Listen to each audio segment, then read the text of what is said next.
వివేకానందరెడ్డి హత్య కేసులో జగన్ రెడ్డి పాత్రపై విచారణ జరిపించాలని మాజీ మంత్రి శ్రవణ్ కుమార్ డిమాండ్ చేశారు. రాజకీయ లబ్ధి కోసం వైఎస్ వివేకానందరెడ్డిని జగన్ ముఠానే హతమార్చిందని ఆరోపించారు. గొడ్డలిపోటుతోనే బాబాయ్ చనిపోయారు అని జగన్ రెడ్డి అంత ఖచ్చితంగా ఎలా చెప్పారని ప్రశ్నించారు.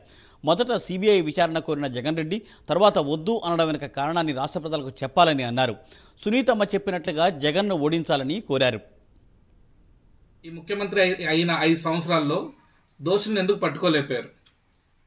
మీరే సిబిఐకి ఈ కేసు ఇవ్వాలని చెప్పి రికమెండ్ చేసిన మీరు ఈరోజు సిబిఐ దగ్గర నుంచి కేసు విత్డ్రా చేసుకోవాలని మీరు ఎందుకు చేస్తున్నారు? ఆ రోజు ఏదైతే గొడ్డలిపోటుతోనే బాబాయ్ చనిపోయారని మీరు ముందుగానే ఇలా చెప్పగలిగారు. అంతేకాకుండా సొంత ఇంట్లో సొంత బాబాయ్ కూతురు ఈరోజు సునీతారెడ్డి గారు ఈరోజు న్యాయ పోరాటం చేస్తుంటే మీ మద్దతు ఎందుకు ఇవ్వలేకపోతున్నారు?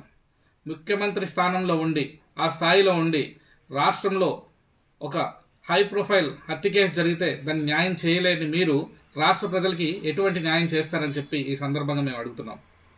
అంతేకాకుండా అన్ని విధాలుగా కూడా ఈరోజు దాంట్లో ఉన్నటువంటి ఆ దోషులు ఎవరైతే ఉన్నారో వాళ్ళందరినీ కూడా శిక్షించాలని చెప్పి సునీతమ్మ గారు కానీ అదేవిధంగా తెలుగు రాష్ట్ర ప్రజలందరూ కూడా ఈరోజు ఆంధ్రప్రదేశ్ రాష్ట్ర ప్రజలందరూ కూడా న్యాయ పోరాటానికి సిద్ధం కావాల్సిందిగా అందరూ కూడా కోరుకోవడం జరిగింది. అయినా సరే నిమ్మకు నీరెత్తినట్టుగా మీ వ్యవహార శైలిలో దానికి అంతరార్థం ఏంటి?